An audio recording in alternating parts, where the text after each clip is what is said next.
Casio has really gone and revolutionized the popular G-Shock with its recently released DW-H5600, taking its classic look and unbeatable toughness and modernizing it with a crisp new memory and pixel display in addition to heart rate, workout, sleep, blood oxygen, and even heart rate variability tracking. Now on the surface, the DW-H5600 seems like a great idea to provide more health and fitness tracking tools to 5600 lovers, as well as to be able to draw in a new audience who may be looking for a sports watch and are attracted to its old school look. And while I feel that the G-Shock DW-H5600 delivers pretty well on a lot of this, there are some significant drawbacks and failures of the watch that you should know about before deciding if it's the best option for you. And if you appreciate fitness tech reviews that get right to the point without wasting your time, make sure to like this video or even subscribe to Connect the Watts to see more videos in the future just like this.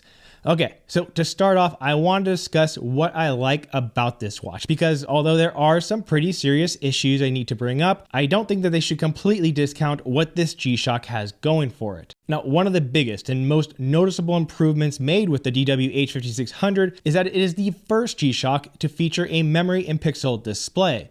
Prior to this, the displays have all been LCD, which were okay, but certainly could have been difficult to see when outdoors, especially with the sun out. The new memory and pixel display looks extremely crisp and clear indoors and outdoors, and there's just no way you're not going to be able to read this at any time, and I think it looks pretty great. And the display is customizable as well with the app, which we'll dig into more later on, and you can choose from several display options. The display, of course, is surrounded by this classic G-Shock encasing, which makes it one of the most indestructible sports watches ever. Obviously, it's shockproof, it's rated for 200 meters of water resistance, and just really, I tried to beat this thing up, working out with kettlebell slamming into it, and just anything I could do to see how well it would hold up, and the G-Shock is pretty much bulletproof. Not a scratch or even a hint of anything done to it, so if you want a sports watch that can handle pretty much anything, well, this is probably it. Unlike other G-Shocks, there is also the ability to extend the backlight when pressed to 5 seconds instead of the usual 1.5 seconds, and you can choose to have the backlight turn on automatically in the dark. The battery life is also another big standout for the G-Shock DW-H5600. Here they've combined a rechargeable battery alongside a solar display that helps charge the watch in sunlight. Obviously, the battery life will depend on how much you work out and if you're outdoors a lot, but for me, working out 1 to 2 hours daily, the battery would generally last around 5 to 7 days.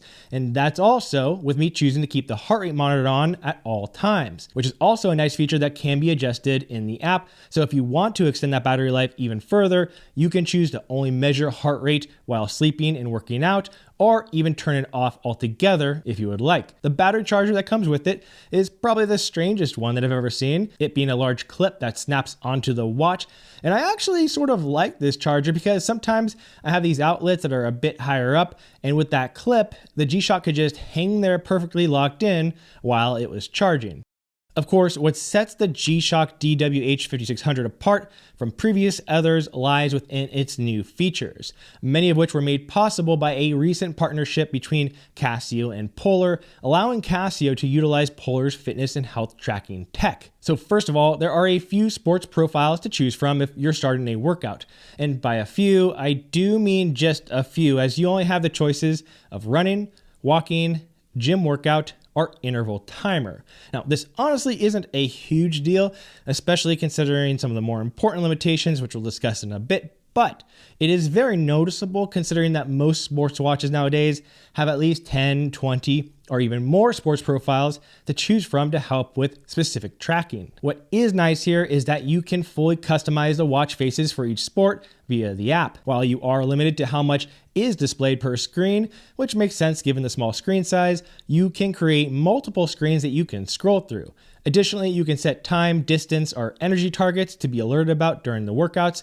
You can select which heart rate zone you want to try and stay in, and optionally be notified if you fall out of, though I do need to mention that this is poorly implemented, as your heart rate zones are created here based on that outdated age formula of 220 minus your age, which means it'll be likely inaccurate for pretty much everybody, and there is surprisingly not a way to adjust this. You can also set up auto laps based on specific distances and enable autopilot pause if you'd like to for those walking and running workouts. The interval timer also allows you to create and name up to 5 intervals that can be repeated for up to 10 sets. So definitely usable for a lot of workouts, though it is missing the flexibility needed for workouts that have more varied work to rest intervals within them. Additional widgets including the ability to see your heart rate at any time, measure your blood oxygen, a breathing exercise that you can follow along to here, the duration of which can be adjusted via the app. There's a stopwatch, a timer, a smart alarm, there's cardio status, which gives you insights based on your recent training, and also nightly recharge, which tells you a bit about your recovery and sleep. All of these widgets can be adjusted, added, or deleted via the app as well, so you can keep on the watch only the widgets that you use. Now, in terms of accuracy for these metrics, the G-Shock DW-H5600 is a bit of a mixed bag. Some of the metrics I found to be really solid, especially looking at that sleep and heart rate variability tracking. Those numbers, including the REM and deep sleep, seem dead on with many of my most trusted and tried and true higher end fitness trackers. Blood oxygen also seems to be accurate as well, though this has to be taken manually and is not taken automatically at night, as many other watches will do.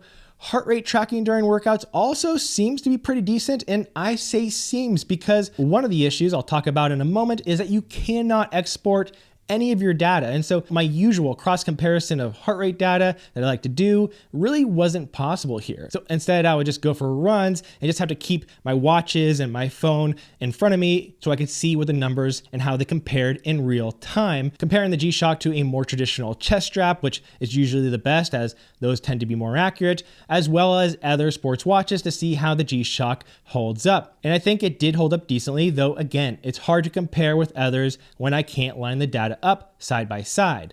And it really shouldn't be a shock that these metrics seem pretty good because they are likely using a lot of the same tech as Polar, who also tend to be pretty accurate. That said, when it comes to step counting and running distance, those are the numbers where accuracy seems to take a pretty steep nosedive here. A step counting is actually pretty good if you don't do a lot of other forms of exercise. However, if you lift weights or go for an indoor row or just anything to do with your arms, like maybe making this video, the G-Shock tends to treat all of that as steps. And so by the end of the day, you tend to have a step count that is much higher than what it really was. Though don't think that this is only a G-Shock issue, as lots of other fitness trackers, Fitbit being a good example, have this exact same issue. Now, running distance and pace is also pretty far off, as the G-Shock does not have GPS, so it just does its best to guess just based on the speed of your step count, though this can be mitigated by connecting it to your phone so that it utilizes your phone's GPS. Now look, given all the positives, I do think that the G-Shock DW-H5600 has a decent amount going for it.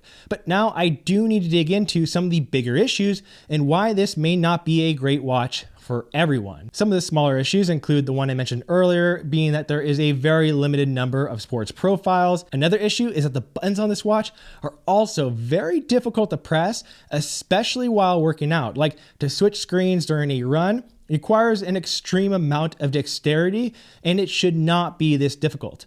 Another issue for some will be that there is no ability to broadcast your heart rate, so this watch will not work with other connected fitness devices like the Peloton bike, for example. But my main issue, and it's a big one, is how the data here is tracked and presented, and the fact that it is all locked in within the app. So there's a lot of great data that this G-Shock can capture, but most of it is not available to be seen very well, if at all, on the watch itself. And if you want to see more about your sleep or your workouts or your heart rate variability or most things that you need to check up on, those are only available on the app. And unfortunately, the app isn't that great at displaying all this clearly either. You have to really dig in to be able to see a lot of this information. And I would be willing to bet that the majority of people who have this watch don't even know that these metrics exist or are even being tracked. And because the app is laid out poorly for those who are interested in their health and fitness, it seems like a bad place to store the majority of your health and fitness data.